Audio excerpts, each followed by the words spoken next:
Fjala sot. Gideoni. Pjesa e parë.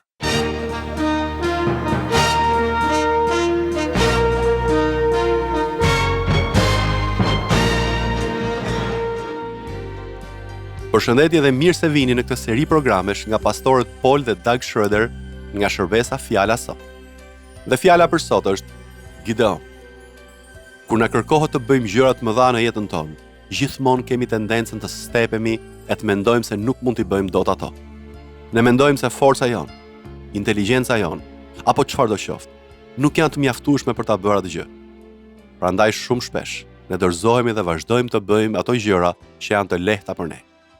Por nga këndvështrimi i Perëndis, ato gjëra që neve na duken të pamundura që t'i bëjmë, marrin një dimension krejt tjetër. Perëndia na thotë se ne mund të bëjmë gjithçka kur i besojmë atij dhe besojmë se me hirin e tij, me forcën dhe mbështetjen e tij, ne mund t'i realizojmë gjithçka që ai na ka thirrur të bëjmë. Ndoshta përsëri e keni të vështirë ta kuptoni këtë dhe prandaj ne ju ftojmë të ndiqni programin tonë të sotëm për të njohur një nga heronjtë e besimit dhe për të mësuar prej tij se nëse Perëndia është me ne, askush nuk mund të jetë kundër nesh.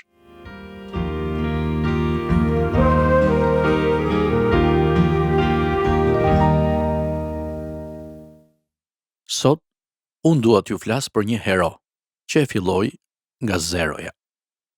E dini, vetëm Perëndia mund ta shndrojë dikë nga askush në një hero. E ne do të flasim për një njeri të vogël. Nuk na thuhet shumë për shtatin e tij, por ma merr mendja se ka qenë një djalë shtatshkurtër. Një nga gjërat që unë ja kujtoj vetes vazhdimisht është se duhet të përgatitem për të shkuar në qiell, siç duhet të përgatitemi çdo ditë që të jemi gati të shkojmë e të jemi me Zotin. Ndërsa mendoj për qiellin, unë pres me padurim të shkoj e të takoj disa njerëz atje, dhe jo vetëm ata që i kam njohur këtu në tokë. Kur të jemi në qiell, ne do të kemi një njohje të plotë për shumë njerëz, do të njohim shumë. Atje do të dim se kush është apostulli Paul. E pikërisht për këtë po mendoja. Unë imagjinoj Palin si një burr të gjatë, ndoshta 2 metra, por jam i sigurt që nuk është kështu. Ai ishte një jude dhe ishte një burr me shtat të vogël. Mendoj edhe për një burr tjetër apo djalë tjetër, për cilin do t'ju flas sot. Ai quhej Gedeon. Dua që të hapni Biblën tek libri i Gjyqtarëve. Si fillim, do të flasim duke u bazuar në kapitujt 6 dhe 7 të këtij libri. Gedeoni ishte një djalë që nuk kishte mendime të mira për veten e tij. Në fakt, ne kemi folur në programet tona për ulësinë. Tani, unë nuk e di nëse ai shtirej sikur ishte i përulur, por e di se kishte shumë nevojë që Perëndia ta mbante nga dora. Nuk ishte shumë i shoqërueshëm, por ishte nga ata që shkonte pas turmës. Dhe një angjëll ju shfaq atij. Po të lexoni në kapitullin 6, do të shihni se ai i foli Gedeonit dhe i tha: Zoti është me ty, o luftëtar trim. Kështu i tha angjëlli Gedeonit. Dhe Gedeoni mbeti i habitur, i shokuar nga kjo fjalë. Çfarë do thotë kjo? Me siguri nuk po flet për mua. Dhe kështu Gedeoni u përgjigj në vargun 15. Si mund ta shpëtoj unë Izraelin? Angjëlli i tha se Perëndia do ta përdorte për të shpëtuar Izraelin, por Gedeoni mendoi se nuk kishte gjasa që ai ta bënte këtë. Kjo nuk është e mundur, mendoi ai. Pastaj tha se familja e tij ishte një nga familjet më të dobta të Manasit, dhe se ai ishte më i vogli në shtëpinë e atit të tij. Mbase Gedeoni po mendonte, nuk e di ç'do thotë kjo. Po pse po më zgjedh mua Perëndia? Dhe kështu menjëherë Perëndia duhej ta kapte nga dora dhe t'i thoshte: Unë të kam thirrur ty, Gedeon, dhe kur unë të thërras, nuk dua që ti të hezitosh e të thuash se nuk mund ta bësh këtë. Ai vazhdoi ta bekonte Gedeonin dhe e bindi që ai të pranonte. Shohim pra që Perëndia i qetëson të gjithë njerëzit. E në vargun 24, Gedeoni ndërton një altar për të adhuruar Zotin dhe e quajti Jehova Shalom, që do të thotë Zoti është paqe, ose Zoti qetëson frikën tonë. Do të ndalem pak këtu. Apo ju thërret ju Perëndia që të bëni diçka pikërisht tani? Ndoshta duhet u flisni fëmijëve tuaj. Mbase fëmijët tuaj janë të rritur tashmë, janë të martuar dhe kanë familjet e tyre.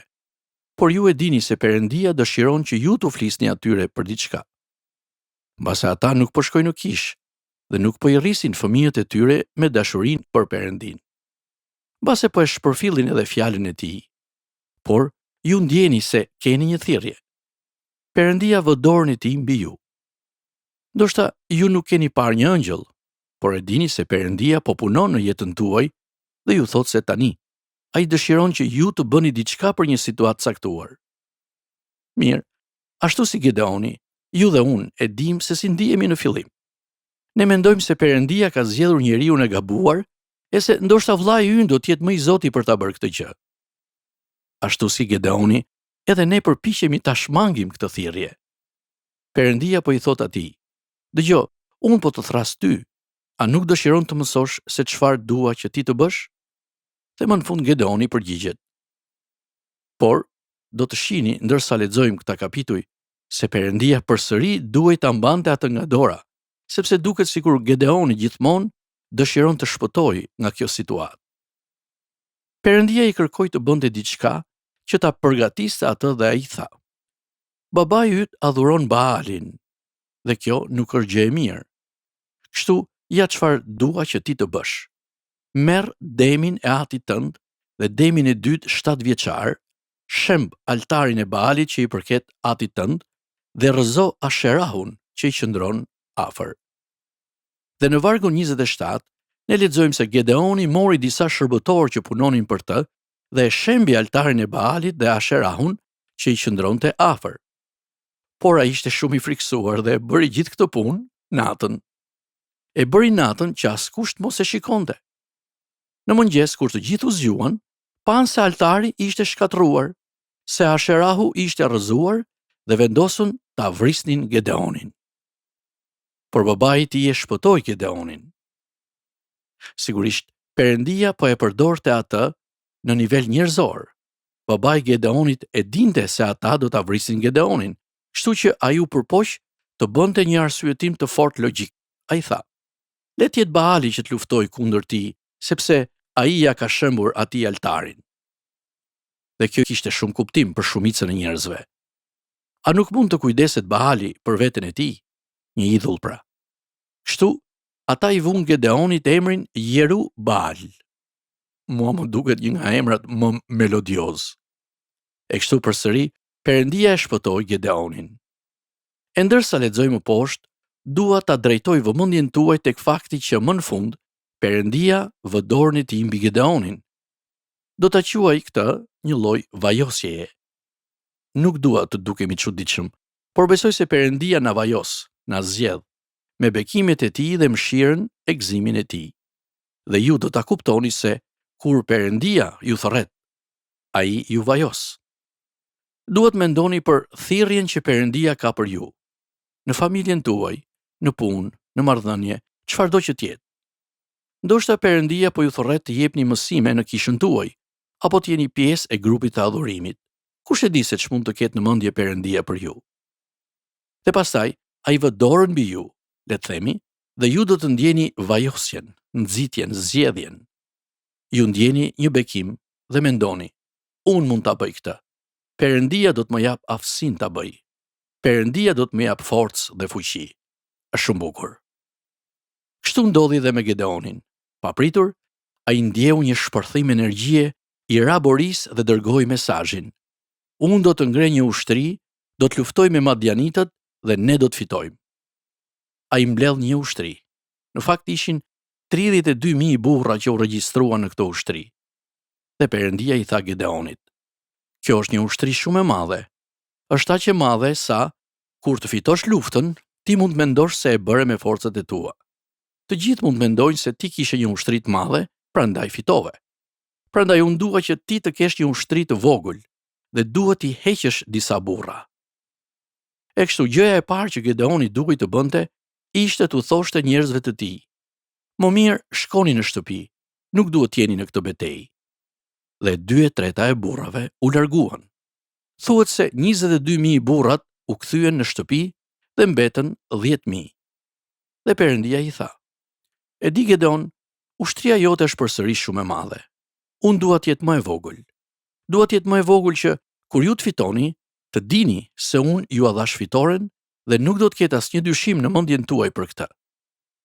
Kështu ata bën një konkurs duke zbritur në ujë për të parë mënyrën se si burrat pinin ujë. Disa u ulën në gjunjë dhe duke u mbështetur tek duart, filluan të pinin. Kjo nuk ishte një mënyrë e mirë, sepse kështu ata nuk mund ta mbronin veten e tyre. Dhe Perëndia thot: "Në rregull, Gedeon, thuaj u këtyre njerëzve të shkojnë në shtëpi. Ata nuk janë luftëtar të vërtet. Ata nuk dinë se si të pinë ujë." Dhe pastaj mbetën vetëm 300 burra, të cilët pinë ujë në mënyrën e duhur. Ata nuk u përkulën për të pirë ujë, por përdorën duart. Ata u zgjatën drejt ujit, morën ujë, e çuan në gojë me dorë dhe e lëpin. Në këtë mënyrë, koka e tyre ishte lart dhe armët i kishin ende në dorë. Pra, ata po e mbronin veten e tyre. Perëndia tha: "Këta janë luftëtar të vërtet. Tani, merri këta 300 burra në betejë dhe unë do t'ju bekoj." Kjo është një histori e mrekullueshme dhe unë po shoh se minutat e programit po mbarojnë. Kështu që nuk dua të nxitoj për ta përfunduar këtë histori dhe do të vazhdoj në programin tjetër. Për sot, dua t'ju sugjeroj që ju të kuptoni nga Gedeoni se Perëndia do t'ju jap një plan. Dhe do t'jetë një plan që do t'ju bëjë të mendoni: "Nuk kam forcë mjaftueshme, nuk kam fuqi ta bëj këtë." E Perëndia do t'ju thotë: "Nuk ka problem. Ti vazhdo të ecësh përpara, sepse kur të arrish fitoren, kur të fitosh, kur ta mundësh armikun, unë dua që të jetë shumë e qartë se ti nuk mund ta bëje këtë vetëm dhe as me një grup njerëzish që mund të jenë me ty. Kur ti të marrësh fitoren, dua të dish se unë ta dhash atë. Unë ta dhash ty fitoren."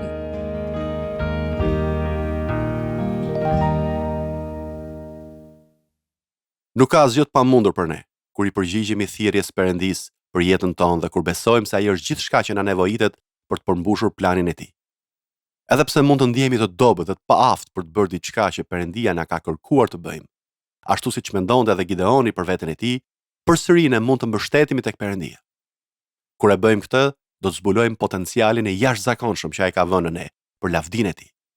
Bibla ka histori dhe vargje të mrekullueshme për këtë dhe aty na thuhet se ne mund të bëjmë gjithçka përmes Krishtit që na forcon. Nëse keni pyetje apo doni të mësoni më shumë për Jezusin, na shkruani në adresën tonë postare TWR Albania, kutia postare 130 Tiranë, ose në adresën e emailit twralbania@gmail.com. Këtë program mund ta dëgjoni në YouTube në kanalin TWR Albania, playlista Fjala Sot. Faleminderit që na ndoqët dhe paqen dhe bekimet e Perëndisë.